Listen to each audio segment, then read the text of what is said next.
Olá, pessoal do nono ano, e aí, como é que vocês estão? Espero que estejam desfrutando de excelente saúde, junto com a família. Sejam bem-vindos à minha casa e hoje nós vamos falar sobre um tema super interessante que é a Revolução Russa. Bom, vocês devem ter percebido que desde o sexto ano é muito difícil estudar a história da Rússia, né? Nós pontuamos mais a construção histórica da Rússia a partir do nono ano e a partir principalmente do século XIX, né? E a Revolução Russa ela é de extrema importância para a gente entender todo o paradigma que vai se consolidar no século XX, as mudanças socioeconômicas, as ideologias políticas, tudo a partir da Revolução Russa. Então, nós iniciamos a Revolução Russa no término da Primeira Guerra Mundial. Então, no segundo módulo, nós tivemos a oportunidade de estudar a Primeira Guerra Mundial. E nesse momento, ali naquele momento, nós percebemos que a Rússia sai da guerra devido à Revolução Russa e logo em seguida a Primeira Guerra já acaba. Aí todo mundo volta, né, as suas atenções à Revolução Russa. Mas antes, né, de nós falarmos sobre o contexto mesmo da Revolução Russa, nós precisamos falar dos antecedentes. Então, eu sempre costumo falar, né, conversar com vocês, que dentro de um fato histórico é necessário estudar os antecedentes, né, a evolução do conflito e as consequências daquele conflito. Então, não tem como falar da Revolução Russa antes, primeiro, de nós fazermos uma abordagem da Rússia no século XIX para entender em que condições que ela se encontrava para eclodir a Revolução Russa, e depois a gente entender os processos realmente, as fases da Revolução. Então, hoje em particular, nós vamos falar desses antecedentes como primeira parte, e numa segunda parte nós vamos falar então de toda a evolução e consequências da Revolução Russa.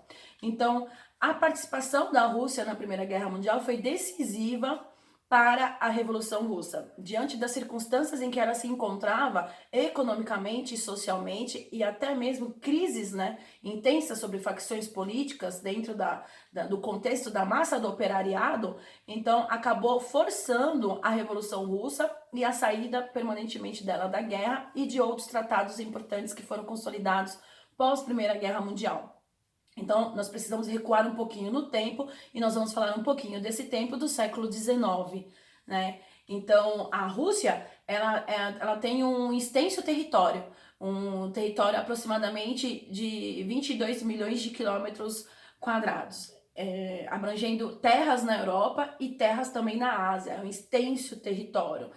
Acredito que vocês já tenham visto no mapa geopolítico o tamanho da extensão territorial da Rússia. Fica até difícil para uma administração concreta, porque é um país intercontinental, assim como o Brasil. E a população ela era formada, na sua maioria, por diversas nacionalidades. Isso é uma questão que prejudica muito a soberania, a nação como um todo, porque falta identidade nesse povo, ligado diretamente à formação dessas etnias diferenciadas. Então, esse problema de nacionalidade constantemente reprimido, porque é difícil você atender a representatividade e os direitos desses povos, eles eram impedidos de expressar suas ideias e de ter participação política. Então, isso é um problema social grave na Rússia, e aí nós precisamos dar uma atenção a essa questão social, primordialmente na Revolução Russa. O governo estava na mão de um autocrata. Era uma monarquia absolutista, soberana, chamado de czar, e ele é visto como eleito por Deus também como representante de Deus. Então a Rússia era um gigante de pé de barro. Ela é um sistema arcaico feudal, no sistema ainda socialmente que lembra muito a Idade Média, com uma soberania, né, intervencionista, déspota, monárquica, sob o comando do czar, super opressor, né? E isso prejudica muito as relações que estão se estabelecendo no final do século XIX para a entrada do século XX. Porque nós temos um processo de mudança, um processo de migração, né? As pessoas saindo do campo e indo para a cidade trabalhar, então o fluxo migratório ele está em constante processo no final do século XIX, no século XX, e há uma real necessidade de formas de governo com representatividade dessa alteração social, dessa mudança social. Então a Rússia era a Rússia que nós conhecemos como a Rússia dos czares no século XIX. Não havia limites para o poder do czar. Ele escolhia os próprios ministros, também tiravam os ministros, todo o parlamento dele também era um parlamento que não funcionava na prática como deveria funcionar. Um pouco lembra o Dom Pedro II no parlamentarismo das avessas. E inexistia liberdade de expressão e de imprensa. Tudo era fiscalizado pelo czar e tudo era para mais ainda exaltar a imagem do czar enquanto rei. O czar e a família, o czar e a família dele, os nobres e o clero, consistiam em elementos privilegiados da sociedade russa. Não é novidade também quando nós nos referimos às grandes monarquias, tá?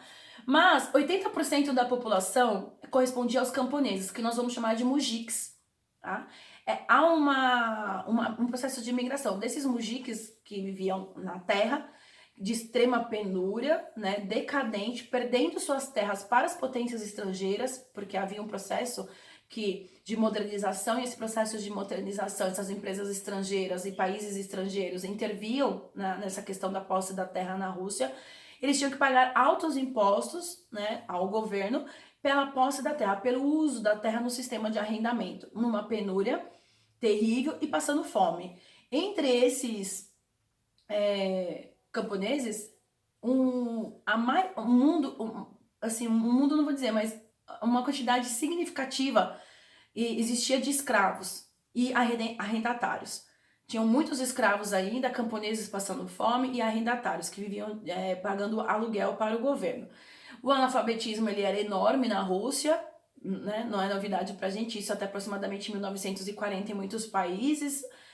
E esse analfabetismo na imensa maioria da população, tá? Quase todo mundo não tinha acesso à educação. O regime de servidão na Rússia, ele foi abolido em 1891. Mesmo assim, mesmo sendo abolido esse regime de servidão, que é aquele regime de servidão que vocês conhecem, muito parecido com a questão social da Idade Média, ficaram sem acesso à terra.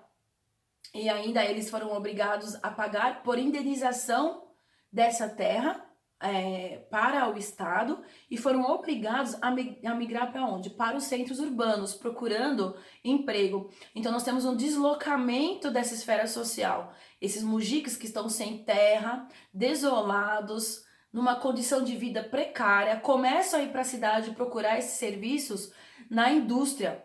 E lá na indústria nós temos esse deslocamento dessa massa que vai deixar de ser mujiks, camponeses, para serem o quê?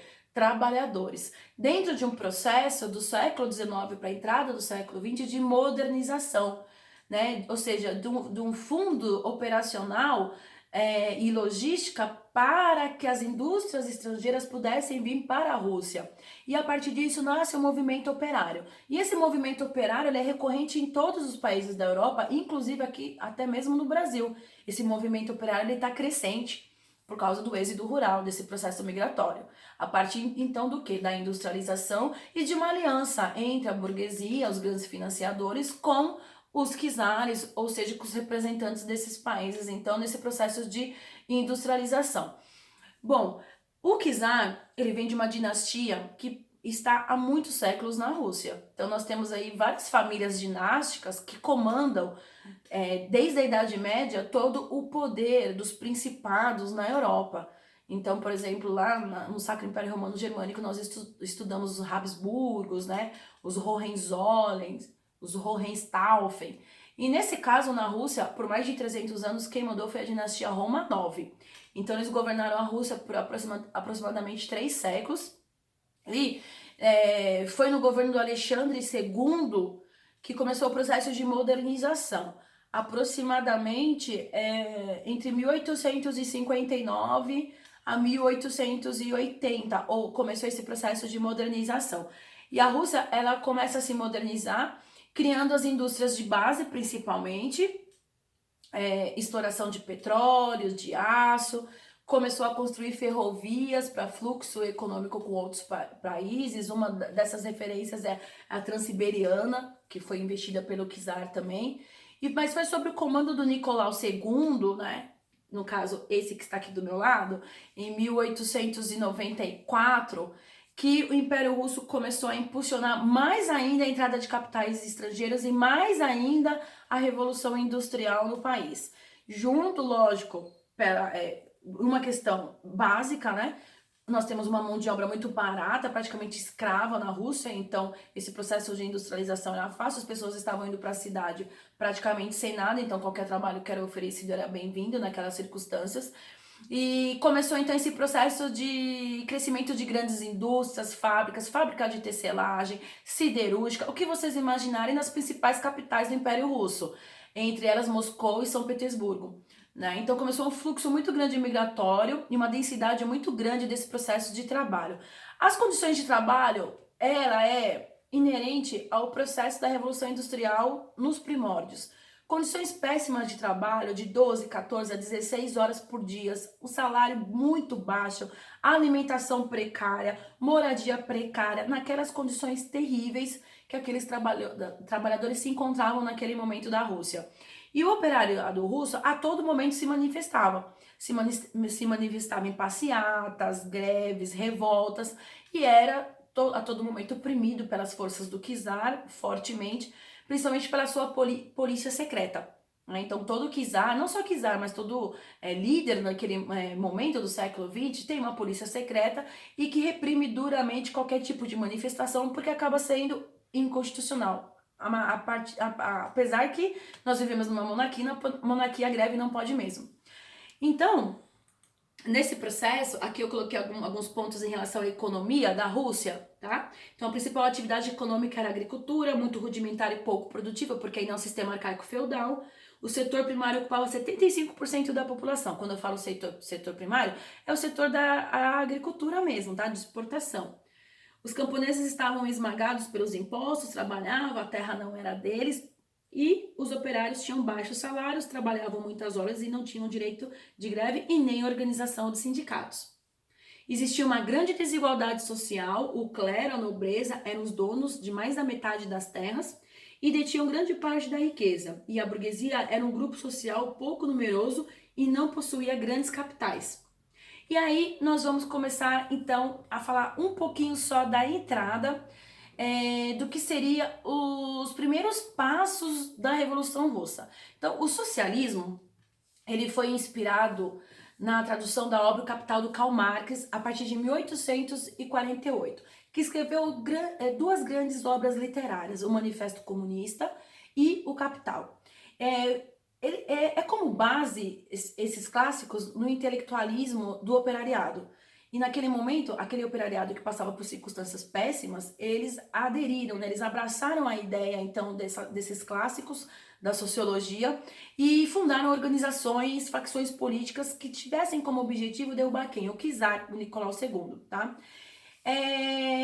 Isso foi previsto por várias internacionais, vários congressos consolidados a partir, então, do nascimento do Partido Comunista. Então, em 1903, na Rússia, fundou o partido que é POSDR,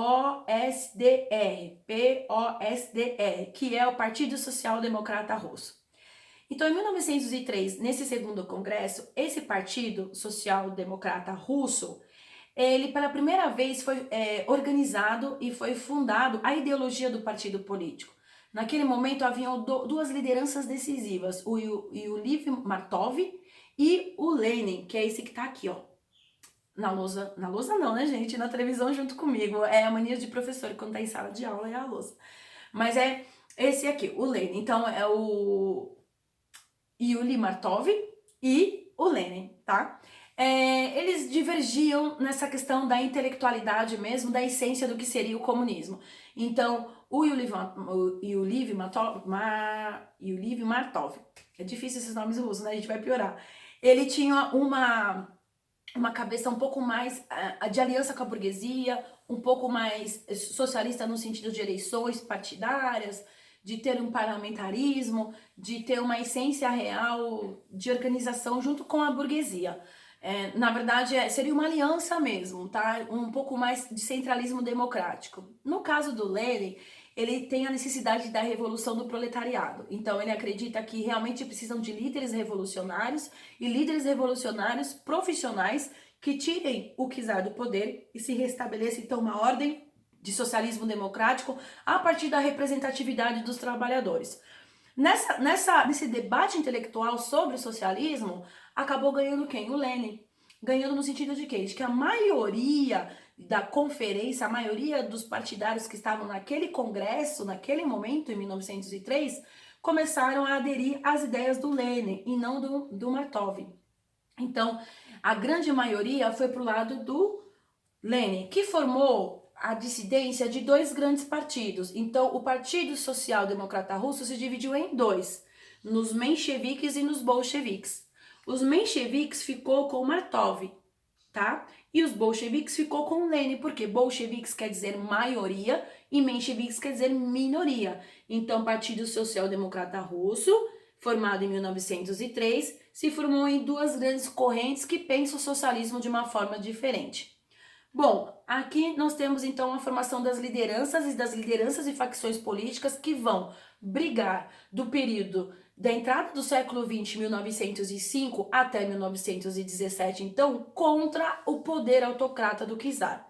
Bom, as rebeliões elas foram sucessórias, né? Então, em 1905, a Rússia ela moveu uma grande guerra contra o Japão, a guerra russo-japonesa. Ela perdeu essa guerra, saiu desfalecida.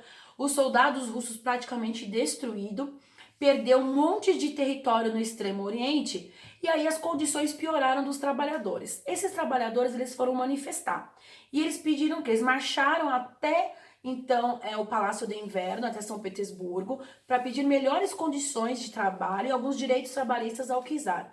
O czar não quis saber, mandou a polícia secreta dele sair do Palácio, né, do Inverno e fuzilar todo mundo. Morreu em torno de 1.000 pessoas fuziladas pela mão do czar e 5.000 pessoas feridas. E se chama, esse acontecimento ficou conhecido como Domingo Sangrento, porque como era frio e estava tudo em neve, quando nós olhamos assim, né, por cima, nós vimos então uma grande mancha de sangue naquela neve bem branquinha. Aquilo chocou toda a mídia russa e a mídia do mundo, né? Ou seja, as informações correram como assim uma grande desgraça que tinha acontecido na Rússia, porque foi penoso aquele evento.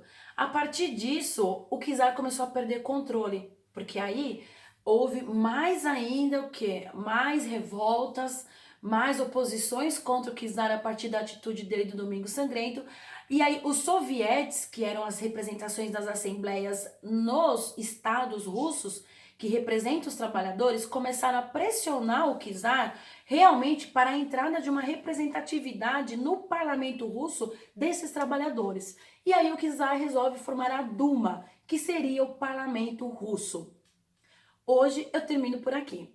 Mas então, os próximos acontecimentos da Revolução Russa fica para a próxima aula, que nós vamos entrar para valer na Revolução Russa, com o protagonismo aqui do Lenin e os eventos que vão tornar a Rússia comunista. Um beijo, um abraço no coração de vocês. Tchau!